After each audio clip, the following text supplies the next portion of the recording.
What's up, guys? Daily Kamel here, and welcome back to the Daily YouTube channel. I am here to talk about upcoming updates to Duel Links. We got an update from Konami last night, so I'm going to go through them today. But before we go into the upcoming updates, we do have something first, an advance notice for an upcoming updated Legendary Duelist, and this is collect event exclusive items to challenge the event character and get the new UR number 17 Leviathan Dragon and the new SR Shark stickers. So yeah, those are the first two cards we're going to be covering in this video, and of course this is Shark's character event, and we got teased about this later, but it was obvious that it was Shark, of course, and we are getting this in 2 days. So on Wednesday we'll be getting this event. I believe the Axel event should be going away by then, and then yeah, Shark will be updatable in Duel Links. Now, very interesting, his UR from the event, which will later become a drop reward when he becomes a gate character, is number 17 Leviathan Dragon. Now, number 17 Leviathan Dragon, it was in my video where I thought this would be his ace monster, but they decided to give us number 32 Shark Drake as his ace monster, and this will be an event card instead. So thank you, Konami. But let's read this card. So it is a rank 3 dragon. 2 level 3 monsters are required. Once per turn, you can detach one exist material from this card. This card gains 500 attack. If this card has no exist material, it cannot attack your opponent directly. So the 500 attack does not go away, so it can stack up to 3,000, but when it is 3,000 and has no materials, it cannot attack. So there you go. Not too great of an Xyz monster, just a general one. A lot of the water monsters that Shark uses are level 3, so he very easily makes this card. And Shark Drake, which is another level 3 monster that requires 3 level 3s, so yeah. Alright, so that is Leviathan Dragon. Next to Leviathan Dragon, we have the SR that will be released beside it, and that is Shark Stickers, one of the level 3 fish monsters that I was talking about. This is also one of Shark's signature cards. When a fish, sea serpent, or aqua type monster is normal or special summoned to your side of the field, you can special summon this card from your hand. This card cannot be used as a synchro material monster, so it is strictly Xyz focused. So yeah, you typically, when you bring out Hammer Shark, you can summon another fish monster, right? So you summon Hammer Shark, you summon a fish monster, and then when you, on your summon from Hammer Shark or the special summon, you can then summon Shark Stickers. So bam, there's your 3 level 3 fish. So then that lets you go into your Shark Drake optimally, which is what you're going to want to go into, and Leviathan Dragon, you know, is whatever. But yeah, that is the Shark event. Look out for that. That's going to be an event you're definitely going to want to unlock Shark, and definitely want to unlock these cards. If they're not immediately obtainable outside the event, you are going to want to get them, right? So I want to spend a lot of time on Shark because I think this is very important that people understand what's going to come.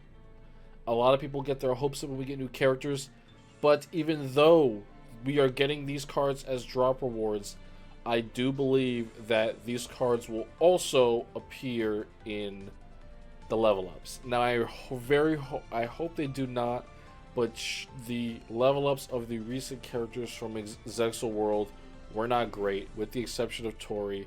So with Shark, I really hope they do not get lazy, but pay attention to that. Events like these, the cards tend to get reused very often. Alright, so next, finally, into the upcoming duel list. The first thing we have is the Tag Duel Tournament is coming.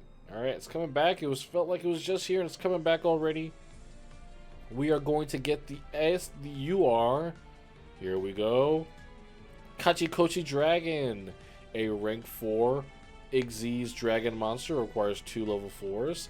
Once per turn, when this card destroys an opponent's monster by battle and sends it to the graveyard, you can detach one Xyz material from this card. It can make a second attack in a row. Now, this card, not so great, unfortunately. It is only 2100. If its attack was higher, its effect would be way better, but only 2100 very hurts this card a lot. There are not many great attack boosting effects right now. One thing you could do with this is use it in megaliths. That would be able to OTK very well. I do believe the Phalanx just boosts everything on your field. I hope that's correct.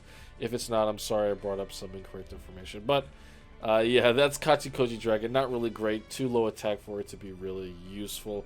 And then the SR we are getting from the Tag Duel tournament is Emperor Majou Garzet Fiend. Dark Fiend. This cannot be normal summon set. It can only be special summoned from your hand by tributing 3 monsters. This card's attack becomes the combined original attack of the tributed monsters. Your opponent cannot activate cards or effects during the battle phase. So, typically we don't get to typically useful cards, but I actually think this card may be useful as even a side in like a meme deck like Stromberg. Like I feel like Stromberg could make use of this card, or just any deck that can very easily establish 3 monsters. It is an Armades in the battle phase. Oh my gosh, it is even better than Armades. It is during the battle phase altogether, so it is like anti-magic arrows, but for everything. So this card must be floodgated, or it must be Canadian, or it must be Madame Veered before the battle phase. So yeah, that's basically how you deal with this card. But besides that, this is a pretty interesting card. So that's it for the Tag Duel tournament.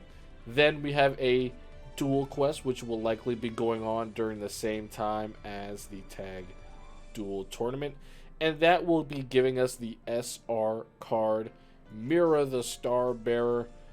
It is a light rank 1 that requires 3 level 1 monsters. If this face-up card would be destroyed, you can detach 1 Xyz material from this card instead.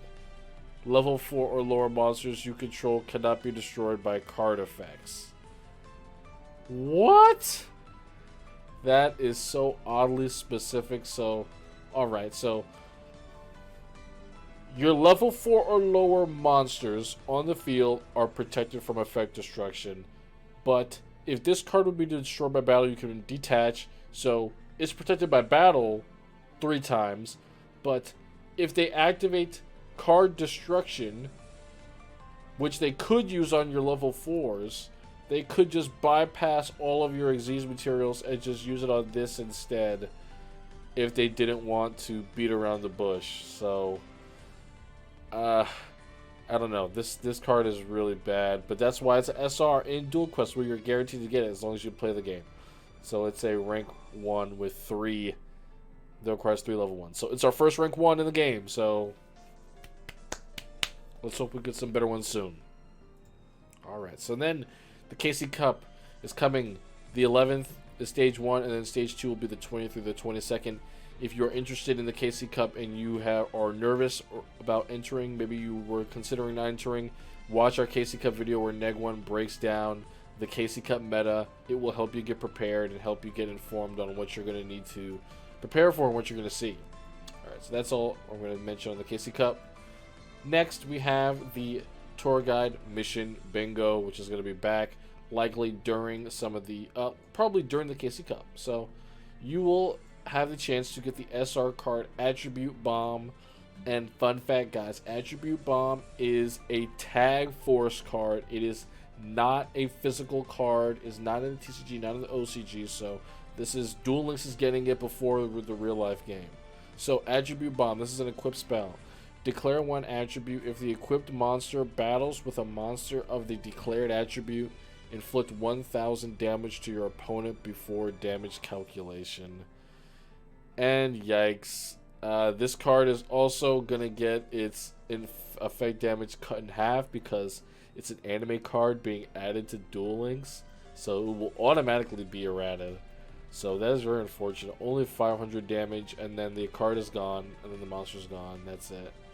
So maybe you use this in a cheese thing where your opponent gets a negative for your monster being destroyed as well. Maybe like some worm, something.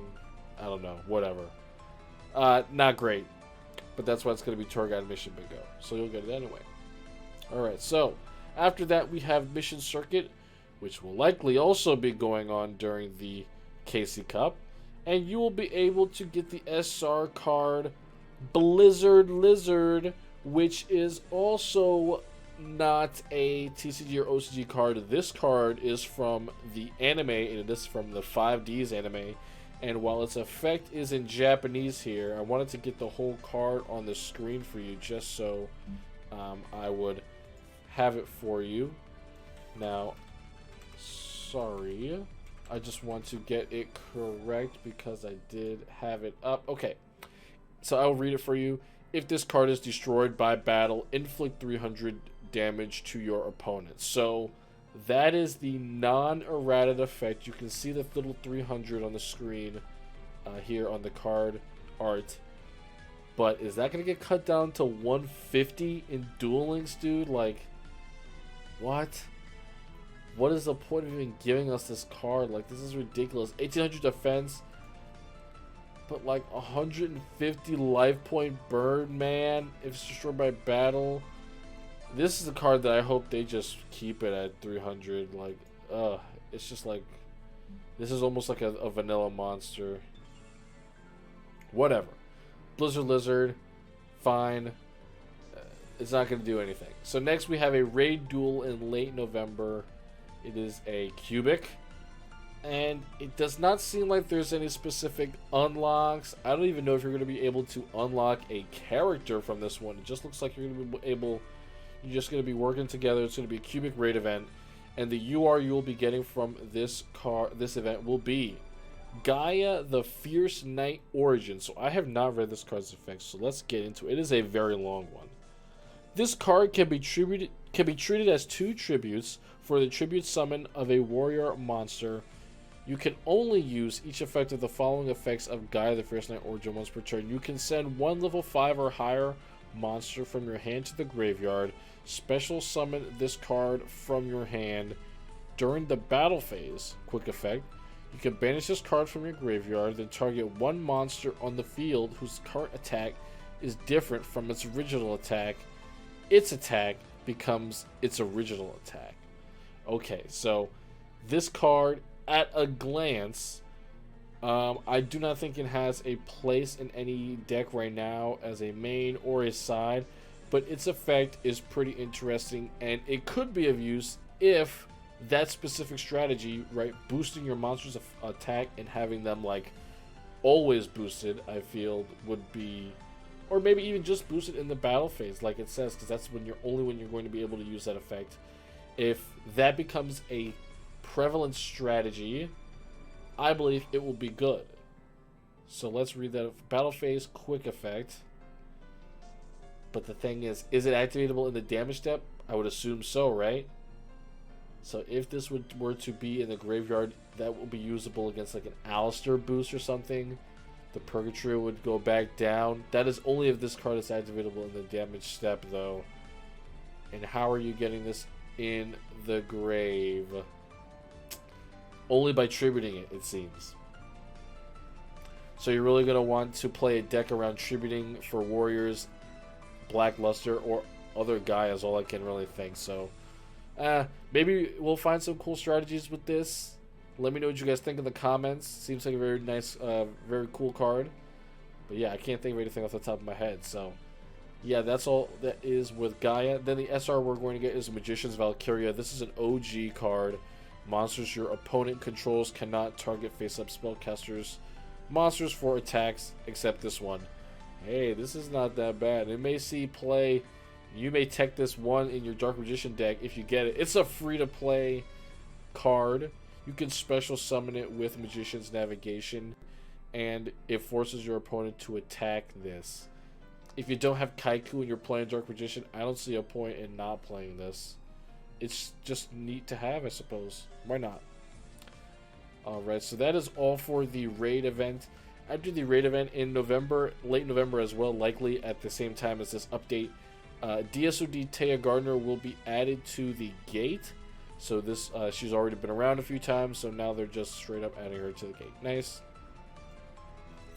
And that's all there. Next, we have a duel quest also happening in late November, likely beside the raid duel event. And that will give us access to Mermaid Knight, a very OG card. While Umi is on the field, this card can attack twice during the same battle phase. And yeah, this card is like not good. It's even worded really weirdly, so yeah, not too much to worry about there. And that's all for the cards. But wait, there's more. Early December, obtain a legendary duelist DD Castle Assault. Aim for the top, overpowering any formidable enemies that may stand in your way in wave duels. A fan favorite GX character will finally be unlockable. A true leader takes on all the risks. Now, while this quote may seem a little ambiguous, like it could be anyone, something like that, I would like to confirm with anyone who's wondering that this does in fact belong to Axel Brody, whose roaming event is going on right now in Duel Links. The Japanese text translation for this is a lot more akin to the character of Axel Brody or O'Brien in the Japanese. Basically, it's about like him like setting up the first strike. Off the top of my head, I can't remember the Japanese quote, but it's something that only he would say from GX rather than this. This is pretty kind of ambiguous, but he does refer to himself as a leader. So yeah, Axel Brody. It's so sick that his unlock event is coming so soon after his roaming event. That is insane. I am so hyped to have him playable in Duel Links. He's one of my fan favorite characters, one of my favorite characters in GX. You know, I love seeing other diverse characters in Yu-Gi-Oh! And Axel Brody. I always thought he was so cool when he was in GX. So definitely looking forward to him. Something I'll move on from here since this is the last thing. There's nothing else. Something I want to point out though with Axel Brody is that his ace monster, Volcanic Doomfire, is already in the game, right? Let me just look over here in the boxes. We got one of his other cards that he summons very frequently, Volcanic Slicer, in the event. But yeah, Primal Burst, you look at it here. Volcanic Doomfire, you guys can't see it. Volcanic Doomfire is the key card for this event. Oops. Let me unlock this so you guys can see it. So I wonder what card they're going to give him in exchange. Maybe Volcanic Queen they'll give him. That's another one of his ace monsters. But yeah, Volcanic Doomfire is in this box. And this is his ace monster. So I don't know how much of the other Volcanic support we're going to get. Let me know in the comments if you played TCG. Were Volcanics ever good? What are some of the good Volcanic cards we can get in Duel Links to make Axel and Volcanics a good deck? We have a lot of Volcanic support already. We have like Volcanic Rocket, Shell, Doomfire. We've got the cannons. So what else do we need? Let me know. But yeah, guys, that's all for the Duel World update right now. A lot of exciting things coming. Axel Brody and Shark. Shark is going to open up so much for Xyz. He has a very competent Xyz monster, and probably one of the best ones that we have right now. So I'm really excited just to see where the game goes after these events. I feel like they can be very impactful. So that's all from me. Peace out, guys, and I'll see you later.